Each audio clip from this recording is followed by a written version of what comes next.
and welcome to another On the Books, coming to you straight from the Bowie Media TV studio.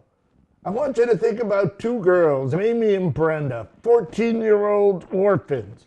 They meet in an alternate version of St. Louis in 1822.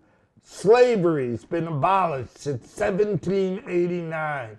Imagine that world, because today we have with us the author who created that in a Maryland Writers Association prize-winning novel called River Magic. We have with us Jim Brown. Welcome. Well, thank you, Norm. I'm happy to be here. And this book, it reads wonderfully, balloons, all kinds of things. Where did the idea come from for River Magic? Well, I wrote it basically for my mom. She has always been a big reader. She comes from a big family with a lot of sisters.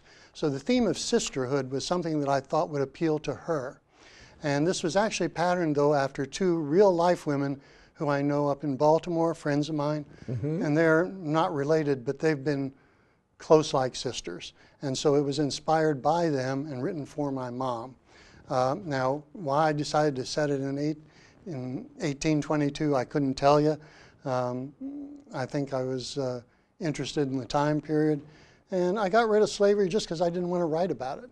And as a writer, I can create any world I want. Explain that a little bit to us. What, the fact that as a writer writer I can... How do you create a world? Yes. Well, you imagine characters, you imagine a situation, something that seems novel to you, something that's new and different. Because if it's not novel, then it's not a novel, in my opinion. I would never see myself writing about present-day real life. I live present-day real life. It has its own challenges and joys, but when I write, I want to provide something that is an escape for readers, so they can get out of their humdrum daily life and go somewhere else and do Would something. you have liked to live in this world? No. No sanitation, no penicillin, no, not for me. Okay. Now, might be interesting to visit for a brief period, but no, I don't want to live back there. Well, how long were you visiting in the creation of this novel? About a year. Wow, that's pretty quick, well, next to some of the writers we've had here. It felt longer, though. Okay. Now, River Magic is actually the second novel of this world. Tell us a little bit about the first. The first was False Magic, and it was about the same two characters, but I set them in present-day Baltimore.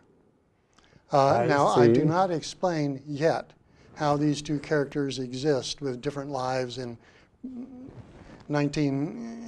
2012 Baltimore and 1822 St. Louis. But yeah, they're basically the same characters. I said, are they based on the two women? They're still based on my two friends in Baltimore, yeah. Okay. Now, when you write, 'cause I tinker a little bit, I sometimes wonder, am I going to offend somebody? Well, I worry about that a little bit. For instance, in River Magic, when they're talking about the Native Americans, frequently they refer to them as the savages. And of course, that's an obviously offensive term, but it was the term that was in current usage at the time. If you read Lewis and Clark's journals, they talk about nothing but the savages, which they spell. Read the Leatherstocking Tales. Yeah, exactly. And yet at the same time, one of the characters, Brenda, her next door neighbor were Cherokee, and she spent all of her time there, speaks Cherokee fluently and doesn't think of them as savages. So yes, I worried a little bit about that, but I just accepted the world in which they were in. And it has its own demands, and you have to be consistent to that, in my opinion. So should the Redskins? We're not going to go there. We'll leave that topic alone. And so is there a third, fourth, fifth book coming along? Yes, in fact, I have two sequels, and they're both about 90% done. But I'm not happy with them, so I've put them on the shelf and don't know when I'll get back to them. When did you start writing? Well, I've always been writing ever since I was very young in grade school. Not just compositions for the school, but I was editor of the grade school newsletter, the newspaper, which not a big deal. But I've always been interested in writing. I've always been writing. In college, I got writing more seriously, and I started work on a huge science fiction novel, and it is really huge. Makes Lord of the Rings look like a short story. Okay. Did it all in longhand in a big series of binders. It's still not finished. It'll probably never be finished, but that's okay because it got me interested in writing, and it was just an enjoyable activity in and of itself. Did you study writing in college? Oh, nope, nope.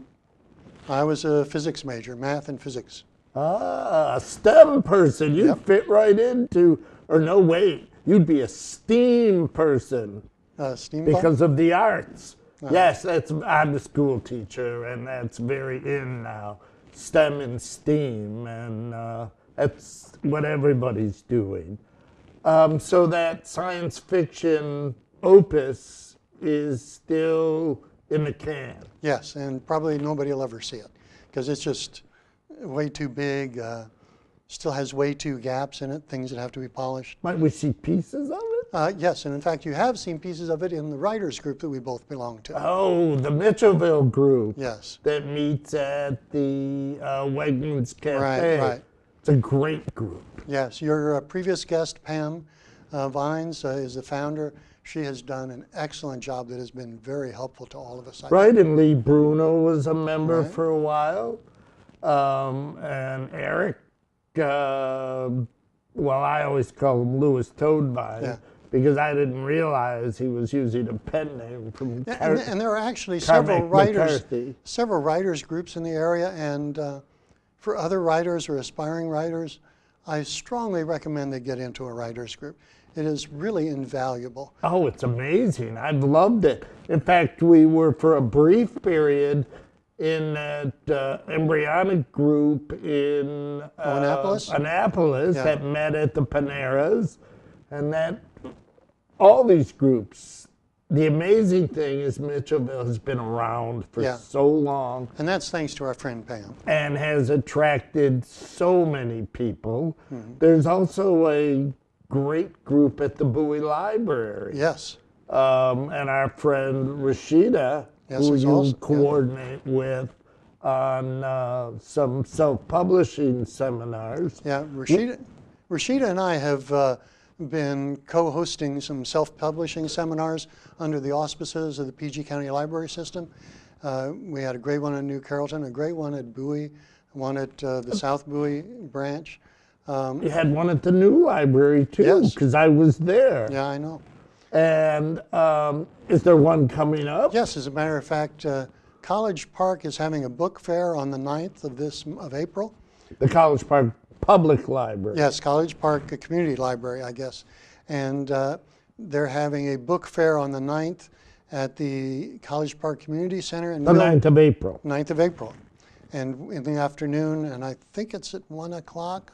But we'll be giving a self-publishing seminar there for an hour. It'll be an Okay. abbreviated version. Now, your two books, Yes, sir. they are self-published. Yes, they are. And what made you decide to go that route? Well, publishing is a decision that is made.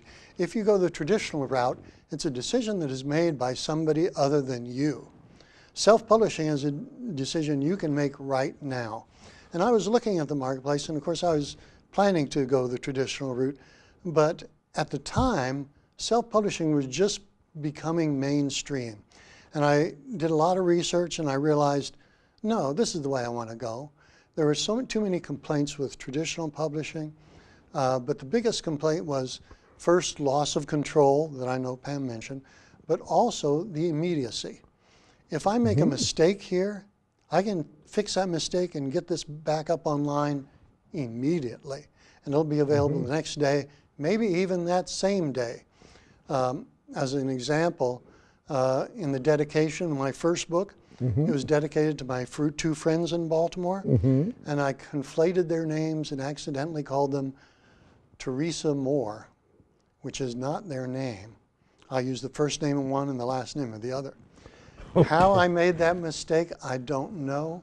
But as soon as I noticed it, I was able to fix it, upload the book, and nobody will ever know unless they watch this show. Unless they have the download. Right, unless they have the original first download. But see, if I was with traditional publishing, they would not have bothered to let me fix that because it would have been too expensive to go through another printing. For that minor of an error, they would have said no. Okay. And also, royalties are much better. That was the question I wanted to ask. I read, at the time when I was considering this, I read one guy who was traditionally published in his blog, and he was talking about how happy he was with his 3% royalties. That is way low on the down end of what you traditionally get with traditional publishing. Usually it's around 15%. But of course, part of that you owe to your agent. And that's right. So whereas so with we're self-publishing, already at 90% of 3%. So at self-publishing, your royalties range from typically between 35 and 70%, depending on how you choose to publish it. And you get to decide in which of those two brackets you want to be.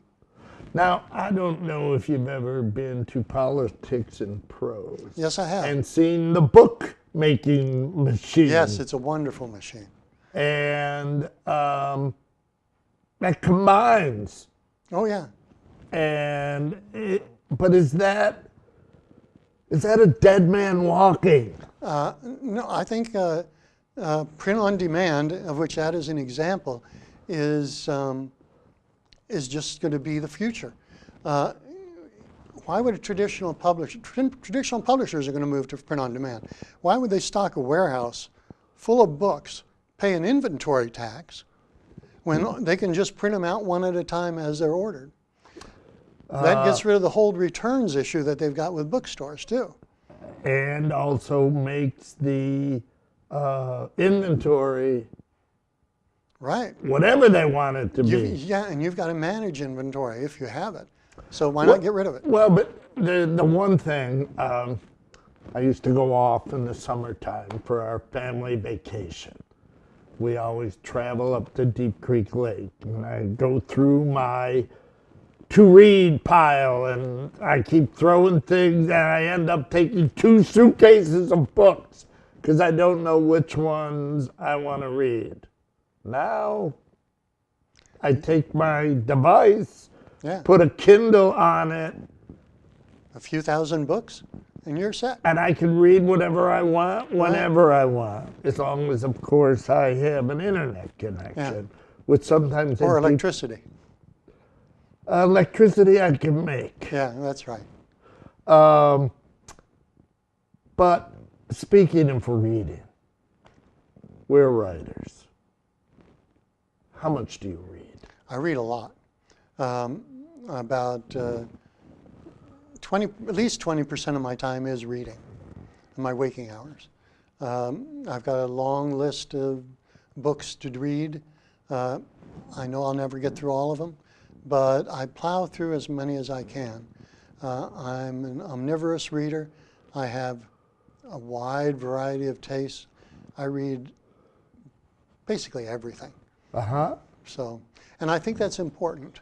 That's where we get our ideas. It's, I can give you an example if you like. I would love one. That goes to inspiration. I've written a story about a dragon that you've read part of. I read an early draft of it, and to be honest, I loved it, and I thought, holy cow, this is Jim Brown? Yeah, and I was asked about my inspiration.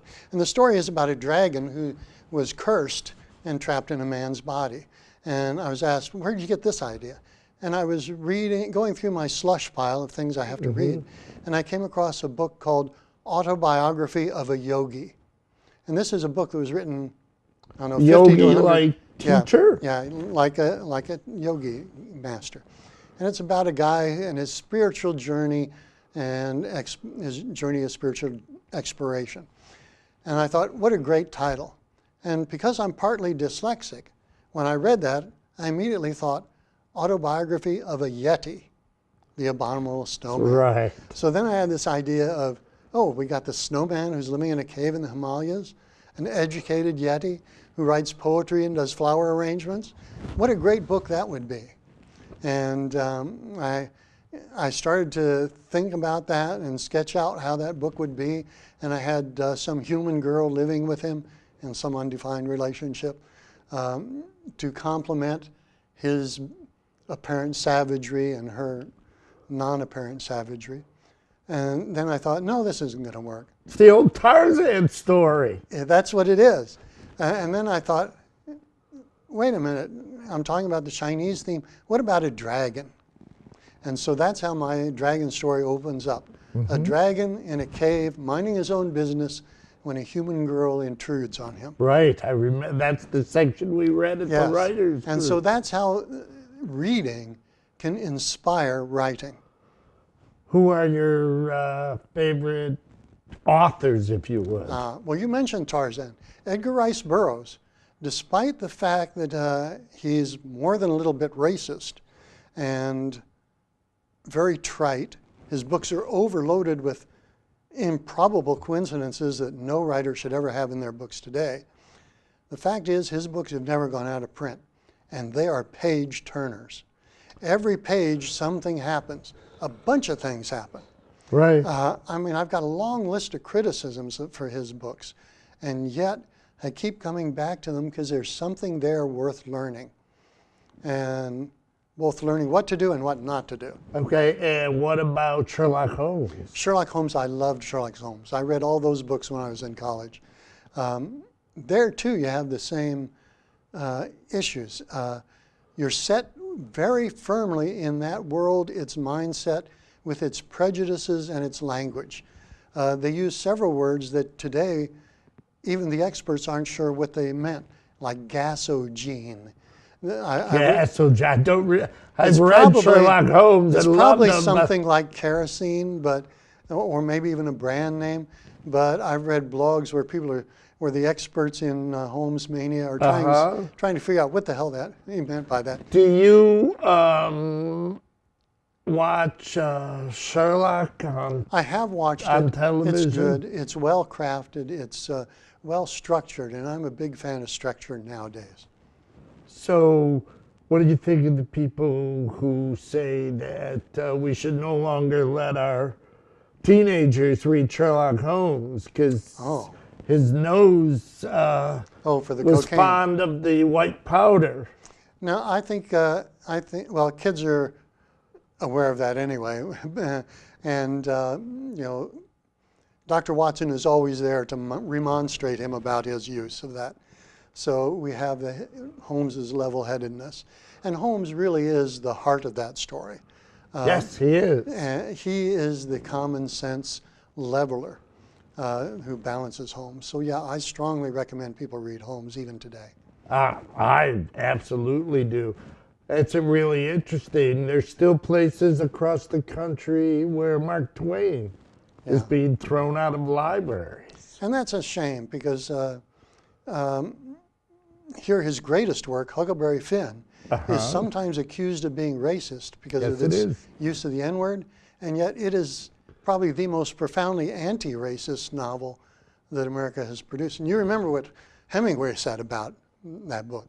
And he said, all American fiction comes from Huckleberry Finn. There's been nothing as good since, and there was nothing like it before.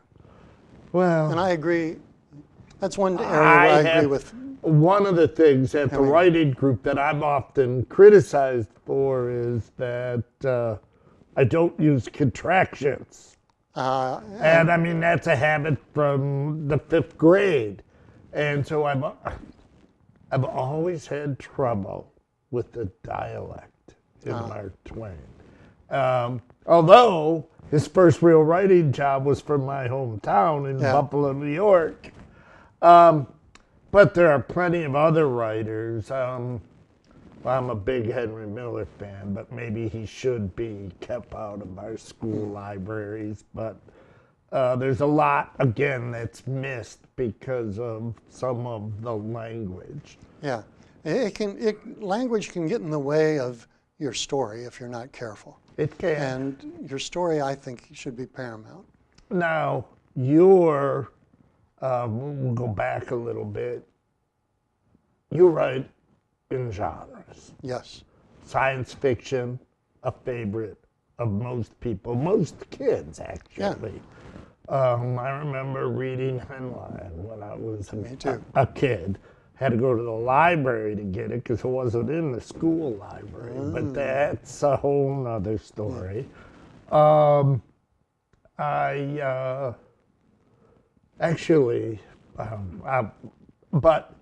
you write genre. How do you connect to the mindset of your characters? Well, I believe all people are more alike than they are different. Now here in my 2 young adult novels, I'm writing about young teenage girls. And how am I, an old guy, doing that? Well, I don't believe men and women are that different, although both sides claim they are. I'm with you. A couple appendages. Yeah, and that's about it. But as far as the youth part, here I am, 67, I feel a lot younger sometimes. Sometimes I do feel my age. My dad, he was in his 80s, and he was telling me he still felt like he was a teenager. He still had the mindset of a teenager, still had the ambition of a teenager at 85. It's probably what got him to 85. Maybe. So, no, I don't think that's a stretch. I don't think it's difficult to do. For some of us, it comes natural if we just put in a little bit of effort. Do you think kids have changed much? That's a very good question, Norm. I don't have a good answer for it. I think in some ways, yes, but in other ways, no. Because we're still human beings, we still have the same DNA. The culture has changed radically, but kids are still driven by their growth hormone when they're younger and their puberty when they're a little older. And that still hasn't changed. Biology determines a lot. Biology is biology. Yes, it is. In the genre of young people's fiction. Right. Now, you mentioned how you're envisioning 4 books in the Magic series. Series have become very popular now. And I think the reason for that is if you've got characters that you as an author like and that are able to connect with readers, then you've got more to say and readers have more that they want to read about these characters. So I think series comes out of the characters, as I think most stories do. And so I don't think it's something that is forced. If a writer is trying to force himself or herself to create a series, I think that's a mistake. But if a book lends itself to series, then you should definitely go for it. Well, what about the seeming infatuation with vampire series and werewolf series and zombie series? Yeah, now see, those particular themes do not appeal to me personally, but clearly they appeal to a great many readers. Well, I was fascinated. And I'm not about to criticize readers. I was fascinated by vampire stories when I was in Bela Lugosi. I'd walk through 3 feet of snow, and in Buffalo, sometimes you had to go see a Bela Lugosi movie. Bram Stoker. But I'm telling you, clearly there is something there that is appealing to a huge number of people. Well, and if we can figure out what that kernel is, it might be applicable to other genres. Eternal life. Yeah, well, that is certainly part of it. Well, but today's vampires my daughter's vampires are not their father's vampires. No. But I'm getting excited. The director's going to yell at me because he has to modulate my voice level. When you write, Yes, sir. either in these series or any series, do the characters take over? Not recently they haven't, because I haven't been letting them, because I'm a more disciplined writer now. However, that has happened to me, and I'll give you an example. Okay. With my science fiction opus that will never see the light of day, started out with two main characters, a man and a woman. It's Dawn on it right here, right now. But two main characters, Yeah. I'm sorry. John and Alice, and John was the central character, and Alice was just his companion. However, as I was writing, and as I said, this was a huge novel. As I got several thousand pages in, she started to exert herself. Okay. Now, when I'm at the end, she is in charge. It is her story. He has been relegated to a minor character, even though it started out as being his story. Well, we're going to wind this down, and that'll be our last word, because as usual, I missed some of my cues, and I could go on for hours. You've given us so much interesting material, but I'd like to thank you for coming on, and it was a pleasure, and Me too. hopefully we'll have you back. Anytime. And thank you very much. Jim Brown, author of River Magic. I heartily recommend it. You can go to Amazon and find it. We'll see you next week. This is On the Books. Thank you, Bowie.